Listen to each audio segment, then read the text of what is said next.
Assalamualaikum warahmatullahi wabarakatuh. Halo guys, jumpa lagi di Harian M Channel. Oke, buat teman-teman yang klik video ini, saya berharap mudah-mudahan teman-teman masih dalam kondisi sehat walafiat. Oke, kesempatan kali ini saya bikin video react kembali. Video yang mengulas tentang bagaimana buntut dari semenjak Indonesia memutuskan untuk menghentikan ekspor biji nikel.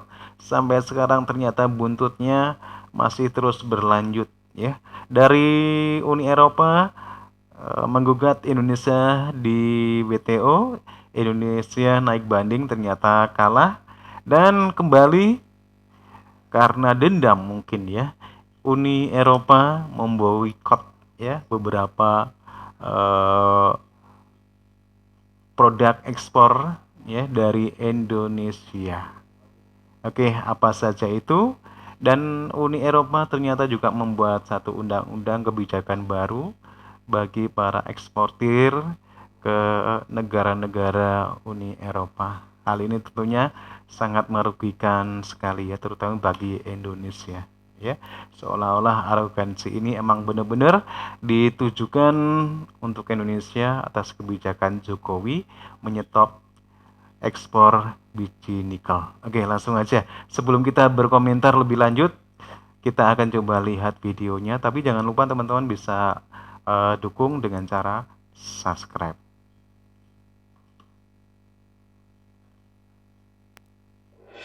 Dendam, Eropa umumkan larang penggunaan produk Indonesia. Hingga Jokowi buat organisasi sekelas OPEC. Russia has lost its biggest customer. Europe is ending its dependency on Russian fossil fuels for good. From a military point of view, the Russian army has shown Oke, semua produk ekonomi dan lihat kemunduran mereka. Wow, ini ancaman ancaman Eropa ya.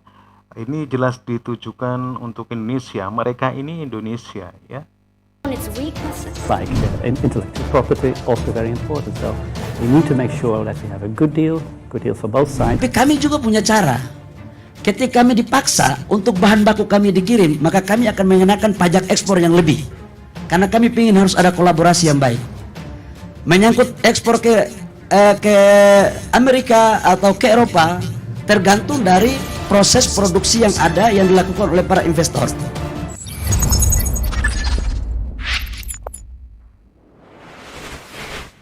Halo sahabat bagi-bagi, Presiden Uni Eropa umumkan perang dagang dengan Indonesia. Seluruh produk CPO Indonesia kini resmi dilarang masuk Eropa. Ini menjadi balasan Eropa terhadap kebijakan Jokowi.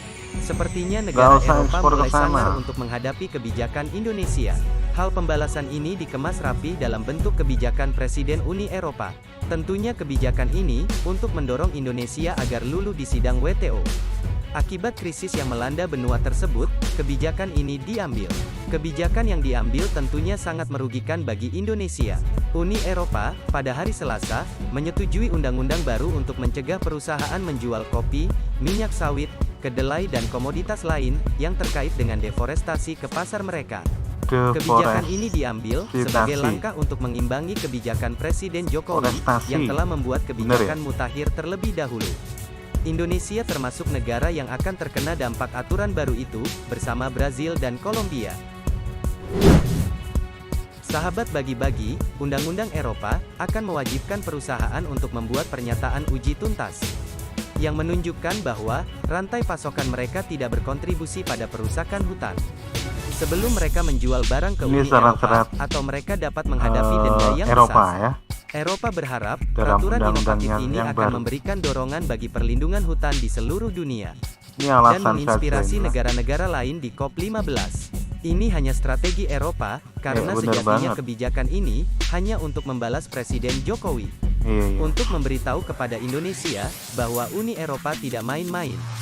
Namun sepertinya, langkah ini tidak berarti apa-apa bagi Indonesia. Indonesia sudah punya segalanya, dan tak mempan dengan kebijakan ini. Sahabat bagi-bagi, Uni Eropa menggunakan kebijakan ini dengan dalih deforestasi. Padahal negara Uni Eropa lah yang paling banyak menyumbang deforestasi di dunia. Ya, udah banget. Deforestasi adalah Gedung-gedung tinggi sumber kan, utama gedung-gedung emisi gas kaca. rumah kaca yang mendorong perubahan banget. iklim. Dan topik ini yang akan menjadi fokus pada konferensi COP15 PBB minggu ini, di mana negara-negara akan mencari kesepakatan global untuk melindungi alam. Negosiator dari negara-negara Uni Eropa dan Parlemen Eropa mencapai kesepakatan tentang undang-undang tersebut pada Selasa pagi. Ini akan Oke teman-teman ya, ini adalah sikap mungkin rasa ketakutan negara-negara Uni Eropa ya. Karena kenapa? Karena kita tahu ya bahwasanya negara Eropa itu negara industri ya, negara kaya, di mana mereka itu sangat tergantung dengan bahan baku ya, salah satunya dari Indonesia ya, nikel ya. Bagaimana tidak ya, kalau Indonesia stop nikel, jelas ya perusahaan-perusahaan yang berkaitan dengan nikel ini ya, terutama perusahaan otomotif ya, ini akan sangat terganggu sekali. Ini merupakan satu ketakutan ya dari Eropa ya. berlaku untuk kedelai, daging sapi, minyak sawit, kayu, kakao, kopi dan beberapa produk turunan, termasuk kulit coklat, furniture, karet, arang dan beberapa turunan minyak sawit, dimasukkan atas permintaan anggota Parlemen Uni Eropa. Indonesia selama ini merupakan eksportir terbesar produk sawit.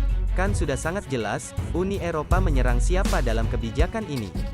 Sudah Jelas pasti Indonesia. menyerang Indonesia. Uni Ya, Eropa benar. tidak terima dengan kebijakan Presiden Jokowi mengenai hilirisasi. Sahabat bagi-bagi, agar produk Indonesia dapat masuk ke Uni Eropa, perlu beberapa syarat yang harus ditempuh. Sebagai contohnya adalah, perusahaan perlu menunjukkan kapan dan di mana komoditas tersebut Ini undang-undang diproduksi. barunya ini ya. Dan informasi yang dapat diverifikasi, bahwa komoditas tersebut tidak ditanam di lahan yang digunduli setelah tahun 2020. Iya, nanti ujung-ujungnya Negara-negara yang nyalahin. terkena aturan itu, mengatakan ketentuan tersebut, memberatkan dan mahal sertifikasi. Pasokan juga sulit dipantau, terutama karena beberapa rantai melewati banyak negara. Kegagalan untuk mematuhi, dapat mengakibatkan denda hingga 4% dari omset perusahaan di negara anggota Uni Eropa. Tentu angka 4% dari total ekspor kelapa sawit bukan angka yang kecil. Ini akan menjadi pemerasan untuk Indonesia. Iya, benar Dan banget. Presiden Jokowi harus membuat kebijakan yang akan memberikan efek jera ke Uni Eropa. Presiden Jokowi bahkan mengatakan, Uni Eropa sedang berusaha merampok negara-negara berkembang.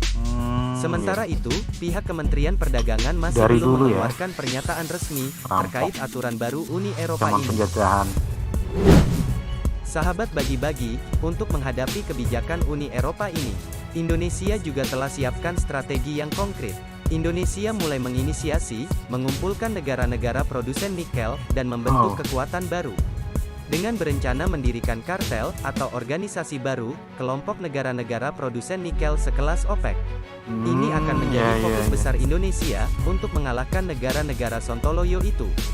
Bahkan rencana ini sampai disorot oleh pihak-pihak asing. Bagi kalian yang belum tahu, kartel sendiri, artinya adalah, kelompok produsen independen yang bertujuan untuk menetapkan harga, membatasi supply, dan kompetisi, bekerja sama satu sama lain demi Jadi yang meningkatkan menentukan keuntungan harga dan itu mendominasi pasar. Penghasil Di mana bahan hal ini pun, sampai bakunya, disorot ya. oleh negara-negara asing. Tak terkecuali media internasional seperti CNN, pada Selasa tanggal 6 Desember tahun 2022 kemarin. Di mana media asal Amerika Serikat itu, pun mengangkat berita ini dengan judul, Indonesia wants to market an OPEC for this competitive metal. Sahabat bagi-bagi, ini akan menjadi organisasi besar, yang mengontrol ekspor barang-barang penting di dunia. Langkah ini sangat tepat untuk menghadapi hegemoni Biar Eropa negara Eropa. kelabatan. Eropa akan kewalahan karena Indonesia akan menggait negara-negara besar. Selain itu, Menteri Investasi atau Kepala Badan Koordinasi Penanaman Modal, atau BKPM yaitu Bapak Bahlil Lahadalia, telah mengusulkan pembentukan kartel produsen nikel, yang sejenis dengan organisasi pengekspor minyak bumi dunia, yang biasa disebut dengan OPEC. Di mana hal itu pun disampaikan beliau saat bertemu dengan Menteri Perdagangan Internasional, Promosi Ekspor Usaha Kecil dan Pembangunan Ekonomi Kanada, yaitu Mary Ng, pada Selasa tanggal 15 November tahun 2022, saat G20 Summit kemarin. Menurut Bapak Bahlil, selama ini yang kami lihat, negara-negara industri produsen kendaraan listrik melakukan proteksi. Akibatnya negara penghasil bahan baku baterai, tidak memperoleh pemanfaatan nilai tambah yang optimal dari industri kendaraan listrik. Dan terkait hal ini, menurutnya, sebagai sesama negara yang kaya akan hasil pertambangan khususnya nikel, adanya organisasi sejenis OPEC, untuk penghasil nikel dapat mempermudah koordinasi dan menyatukan kebijakan komoditas nikel. Apalagi, kini Indonesia tengah memprioritaskan hilirisasi sumber daya alam guna mengembangkan ekosistem kendaraan listrik. Sahabat bagi-bagi, apakah Indonesia akan berhasil membentuk organisasi atau kartel baru, negara-negara penghasil nikel terbesar di dunia ini? Mari dukung Indonesia agar terus maju, merdekalah kita seutuhnya, merdeka! Hurrah! Oke, demikian tadi ya teman-teman ya, satu informasi ya. Bagaimana ancaman ataupun balas dendam Eropa dengan memboikot ya barang produk-produk ekspor Indonesia, dan hal ini tentunya ditujukan emang khusus Indonesia, ketika Indonesia punya satu kebijakan tidak mau mengekspor biji nikelnya. Oke. Uni Eropa membentuk membuat kebijakan baru dengan undang-undangnya, dan ada beberapa produk ekspor terutama dari Indonesia yang diboikot, salah satunya ada CPO ya. Dan tetapi Indonesia tidak menyerah begitu saja. Indonesia punya satu inisiatif untuk membentuk sebuah organisasi selevel OPEC ya, agar bisa menentukan harga, dengan tujuan untuk bisa menentukan harga ataupun jumlah ekspor ya.